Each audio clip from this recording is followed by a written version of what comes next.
ये क्लाबे और अपने फॉलोअर से नारे लगवा के वाह वाह करवाना ये आसान काम है, मुकाबला करना मुश्किल है। मेरा चैलेंज है, मनाजरे का चैलेंज है, किसी मुफ्ती, किसी मुल्ला, किसी मलवाने को, सऊदी अरब का हो, शाम का हो, ईरान का हो, इराक का हो, शरक का हो, गरब का हो, कोई बंदा अगर जुर्रत है ना उनके पास बहरे बेकनार के, मेरे साथ इसी बात पे मुनाजरा कर ले। कुछ लोग, कुछ मुल्ला मलवाने या कुछ मुल्ला हजरात इस कोशिश में लगे हुए हैं, इस जिद्दोजहद में लगे हुए हैं कि किसी तरीका से जरीर फदक या मसला फदक जो है इसको इज्तिहादी मसला बना दिया जाए, ताकि जब इसको इज्तिहादी मसला बना दिया जाएगा तो फिर इज्तिहादी खता जो है ना उसका रास्ता हमवार हो जाएगा। लेकिन अल्लाह रब्बुल इज्जत के फजल से, तौफीक से, जब तक मैं जिंदा हूं, मेरी सांसें चलती हैं, मेरा दिल धड़कता है, मैं किसी भी मुल्ला को, मलवाने को अहले बैत इत्तहार की अजमत पे, इनकी अफजलियत पे और बिलखसूस पाक बीबी कौसर मुस्तफा, वो सैयदा, वो जाहिदा, वो तैयबा, वो ताहिरा फातिमा ज़हरा सलामुल्लाहि अलैहा, आपकी शख्सियत पे किसी को तान करने की इजाजत हरगिज नहीं दूंगा। मैं अहले सुन्नत की कुतुब के अंबार से उनके मुंह को बंद करता रहूंगा। वो कहते जी पाक बीबी फातिमा ज़हरा सलामुल्लाहि अलैहा, ये जो मसला फदक है या जगीरे फदक का जो मसला है, ये आपका इज्तिहाद था, और इज्तिहाद कह के वो इस पर कंसंट्रेट करते हैं, इस पे जोर देते हैं। और बाद मौलवी हजरात ये कहते हैं कि बिल्कुल उसी तरह जैसे उम्मुल मोमिनीन हजरत आयशा सिद्दीका रज़ी अल्लाह तआला अन्हा, अम्मा आयशा सिद्दीका का जिस तरह रोयते बारी दादा के हवाले से इज्तिहाद था कि आका अलैहिस्सलातु वस्सलाम ने अल्लाह रब्बुल इज्जत को अपनी सर की आंखों से नहीं देखा मिराज की रात। वो कहते हैं ये चूंकि अम्मा आयशा का अपना इज्तिहाद था और सहाबाए किराम वाला के उनका भी इज्तिहाद था, उन्होंने चूंकि इस बात की गवाही दे दी कि आका अलैहिस्सलाम ने फरमाया था कि मैंने अपने रब को सर की आंखों से देखा है, तो लिहाजा हम अम्मा आयशा सिद्दीका के इज्तिहाद को नहीं मानते, सहाबा के जो उन्होंने रवायत की है और जो दलाइल दी है उनको मानते हैं। तो बिल्कुल इसी तरह यहां जो मसला बनाया फदक का, वो भी पाक बीबी फातिमा ज़हरा सलामुल्लाहि अलैहा का इज्तिहाद है। और जब हज़रत अबू बकर सिद्दीक ने रज़ी अल्लाह तआला ने आगे से हदीस सुना दी तो उन्होंने सर तस्लीम खम कर लिया, लिहाजा वो भी उनका इज्तिहाद सुनी। सैयदा कायनात रज़ी अल्लाह तआला अन्हा ने नहीं सुनी थी, आपका इज्तिहाद था। जैसे रोयत बारी ताला, दीदार बारी ताला में उम्मुल मोमिनीन हजरत आयशा सिद्दीका का इज्तिहाद था, हम उनके इज्तिहाद का फैसला नहीं मानते, हम उनके इज्तिहाद का फैसला नहीं मानते, हम उनके इज्तिहाद का फैसला नहीं मानते। तो मैं यहाँ ये बात बताना चाहता हूँ, हालांकि इज्तिहाद का लुग़वी माना और इसकी जो इस्तिलाही टर्म है, जो इसका माना और मफहूम है, वो मैं एक लेक्चर में बयान कर चुका हूँ, जो उस मलवाने को मैंने जवाब दिया था कैटेगोरिकली, ठीक है। उसमें मैंने आयत तत्हीर के भी बेशुमार कोई 100-150 के करीब रेफरेंसेस दे दिए थे। आज मैं एक बड़ी अहम बात करना चाहता हूं कि जो इज्तिहाद होता है इसका तो नंबर है 30। जो बात कैटेगोरिकली कुरान से साबित हो रही हो, आका अलैहिस्सलाम की हदीस से जो बात क्लियर हो रही हो, उसमें क्लैरिटी मिल रही हो, तो इज्तिहाद की तो जरूरत ही पेश नहीं आती। इज्तिहाद का तो तीसरा नंबर है। अब पाक बीबी फातिमा ज़हरा सलामुल्लाहि अलैहा, आप जब तशरीफ लेके गई हैं जो फदक के हवाले से, तो हजरत अबू बकर सिद्दीक ने रज़ी अल्लाह तआला अन्हु ने आगे से हदीस पढ़ी है, तो पाक बीबी ने कुरान की आयत सुनाई है, तो इसका मतलब है कि फदक का मामला जो है ये तो कुरानिया हो गया, तो इज्तिहाद किधर से आ गया। मोहताज नजर है हाल मेरा सरकार, तवज्जो फरमाए सरकार, तवज्जो फरमाए। बिस्मिल्लाहिर्रहमानिर्रहीम, अल्हम्दुलिल्लाहि रब्बिल आलमीन, वस्सलातु वस्सलामु अला सय्यिदिल अंबिया वल मुरसलीन व अला आलिहि व अहलि बैतिहि व अस्हाबिहि अजमाइन। सामने मोहतरम ताहिरुल क़ादरी ने जहाँ फ़रोग़ राफ़ज़ियत सर अंजाम दिया और ताहिरुल क़ादरी की तरफ से तैयार करदा जो राफ़ज़ी लोंडे हैं उनमें से एक शख्सियत का नाम यासीन राफ़दी भी है कि यासीन क़ादरी जो बज़ाहिर अपने नाम के साथ ये क़ादरी लगाता है, इसका असल ताल्लुक़ जो है वो मिनहाजुल कुरान से है और वहाँ से तरबियत पा के और वहाँ जो राफ़ज़ियत सिखाई जाती है और तफ़ज़ीलियत सिखाई जाती है, तो पहला स्टेप जो राफ़ज़ियत का होता है वो तफ़ज़ीलियत का ही होता है कि पहले बंदा तफ़ज़ीली बनता है, फिर आहिस्ता आहिस्ता वो राफ़दी बन जाता है, राफ़ज़ियत में कदम रखता है और फिर आगे वो बेबाक होकर फिर इस तरह की हरकतें करता है जिस तरह ये यासीन राफ़दी करता हुआ नज़र आता है। ये आजकल जो है वो बिलखुसूस अपने आप को कहता सुन्नी है, जी मैं सुन्नी हूँ, मैं अहले सुन्नत की किताबें पेश करता हूँ, और अहले सुन्नत की किताबों के नाम लेकर और उनके मुसन्निफ़ीन के जो इसने नाम रटे हुए होते हैं वो नाम लेकर ये अजीब किस्म के इस्तिदलाल करता हुआ हमें नज़र आता है। और हमें जो है वो इसका क्लिप भी भेजा गया, 2-3 क्लिप हमारे सामने आए कि जिसमें ये मुनाजरे का चैलेंज भी कर रहा था, तो आज हम ये बबांग दोहल ऐलान कर रहे हैं और बाकायदा इसके मुनाजरे के चैलेंज को कबूल कर रहे हैं। और हम ये उम्मीद रखेंगे कि 1 हफ़्ते का वक्त है इसके पास कि ये जो है ये मुस्बत अंदाज़ के अंदर रिप्लाई करे, जवाब दे। उसके बाद फिर शराइत वगैरह का तय करना और जगह का तय करना ये सारा इंशाल्लाह होगा।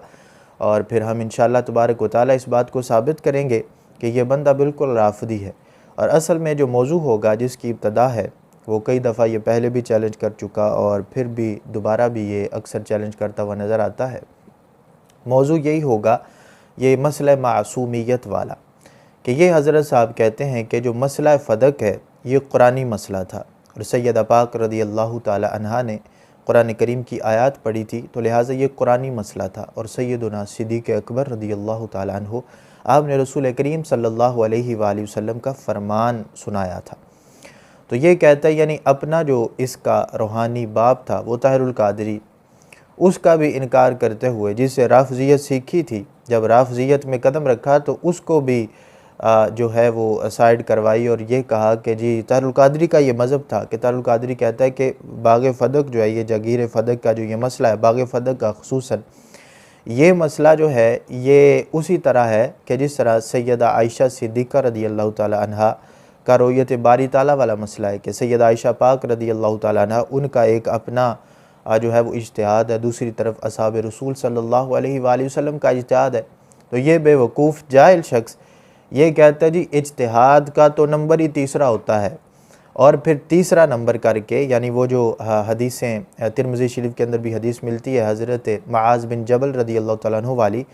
उसमें जिस इज्तिहाद का ज़िक्र है उस इज्तिहाद को यानी हवाला उसका पेश करके आगे कहता है जी इज्तिहाद का तीसरा नंबर होता है, पहले कुरान है, फिर हदीस है, फिर इज्तिहाद है। यानी कहने का जो ये तरतीब लगाई है वो तरतीब तो बिल्कुल ठीक है, लेकिन उससे आगे जो इस्तेदलाल ये कर रहा है कि जी कुरान के अंदर अगर कोई मसला हमें मिल जाता है या हदीस के अंदर हमें कोई मसला हमें मिल जाता है तो फिर हम इज्तिहाद की तरफ नहीं जाएंगे।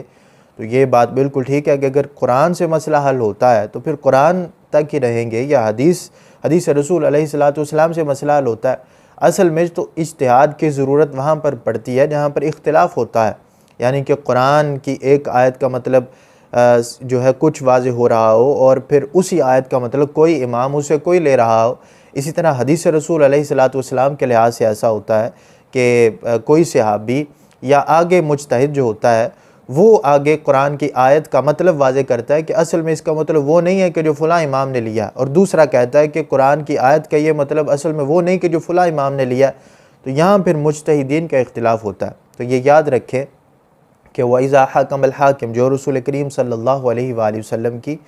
वाज़े जो है वो हदीस है कि जब हुक्म लगाने वाला हुक्म लगाता है तो उसमें जब ख़ता पर होता है तो उसको एक अजर मिलता है, और जो हक़ पर होता है इज्तिहाद के एतबार से तो उसको 2 अजर मिलते हैं। अभी हज़रत साहब कह रहे थे जी मैं कहता हूँ कि आज से नमाज़ें ज़्यादा कर लो, रोज़े 15 कर लो, ये कर लो, वो कर लो, और फिर मैं कहूँगा जी मेरा इज्तिहाद है। मैं इसको कहना चाहता हूँ बेवकूफ़ आदमी, ये इज्तिहाद तो मुज्तहिद करता है, और फिर उसके लिए ये लाजिम होता है मुज्तहिद के लिए कि उसके दिल के अंदर कोई भी दुनिया का लालच ना हो, और फिर दुनिया का अगर लालच होगा तो फिर वो तो मुज्तहिद ही नहीं कहलाएगा, ना उसका इज्तिहाद काबिल कबूल होगा। उसके दिल के अंदर कोई दुनिया का लालच नहीं होना चाहिए। फिर मुज्तहिद के पास ऊपर कुरान और हदीस से कोई ना कोई दलील मौजूद होती है जिससे वो मसला समझ रहा होता है, और वो इख्तिलाफ़ करता है कि असल में इस आयत का या इस हदीस का मतलब वो नहीं है कि जो फ़लाँ बंदा ले रहा है, असल में मतलब ये है, और फिर उससे इख्तिलाफ़ करने वाले और मतलब ले रहे होते हैं। जिस तरह बहुत सारी मिसालें इमाम आज़म अबू हनीफ़ा रहिमहुल्लाह ताला और इमाम शाफ़ी रहिमहुल्लाह ताला के लिहाज से मौजूद हैं। इमाम आज़म के पास भी कुरान से दलील होती है, हदीस रसूल अलैहिस्सलातु वस्सलाम से दलील होती है। इमाम शाफ़ी भी कुरान से दलील ले रहे होते हैं और हदीस से दलील ले रहे होते हैं, और लफ्ज़ के कई दफ़ा मतलब वो अलग अलग बयान कर रहे होते हैं। तो ये एक तफसील सलब एक अलग टॉपिक है। तो बहरहाल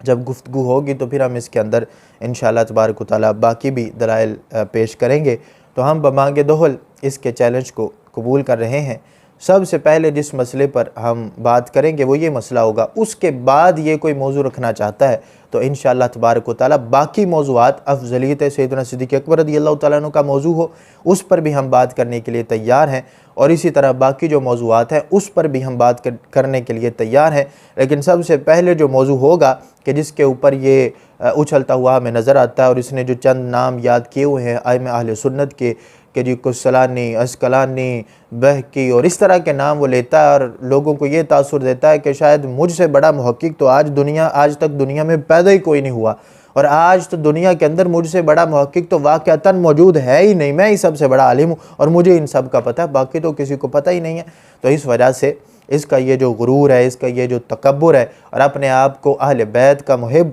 जो ये साबित करने के लिए ये जो राफ़ज़ी बना फिरता है और उनकी मजालिस के अंदर जाके अजीब किस्म की तकरीरें करता हुआ हमें नज़र आता है। माअज़ल्लाह सुम्मा माअज़ल्लाह सिद्दीक़ अकबर रज़ियल्लाहु तआला अन्हु को जिस जो है वो औरत ने जालिम कहा, उसकी हिमायत के अंदर ये हमें नज़र आया, और फिर ये कहता है जी मैं सुन्नी हूँ, मैं सुन्नी हूँ। किस आले सुन्नत व जमात की शख्सियत का ये कौल है कि माअज़ल्लाह फ़दक के अंदर अबू बकर सिद्दीक़ रज़ियल्लाहु तआला अन्हु माअज़ल्लाह सुम्मा माअज़ल्लाह ज़ालिम थे,